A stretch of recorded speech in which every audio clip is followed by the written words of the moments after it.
is a very gross study, but it's one of my favorites. It's a little gross. You ready? Okay. So they brought people into their lab. They split them up into two different groups. And they made the first group wear a sweatsuit where they catch your sweat and run on the treadmill. So they sweat a lot on the treadmill. The second group, they wore sweatsuits and they took them skydiving for the first time. Both groups sweat a lot. Treadmill sweat and skydiving sweat. They took these sweat samples and they had unsuspecting participants go into fMRI machines and scan their brains. And they gave them both sweat samples to smell.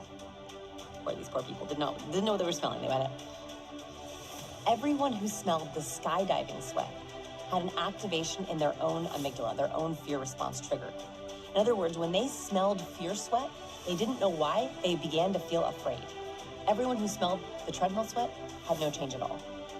This means that, yes, we can talk about facial expressions and body language and vocal cues and words, but there's also something chemically happening with the people around us. We can literally smell fear and we catch it. And that is also why it's really important to follow our gut.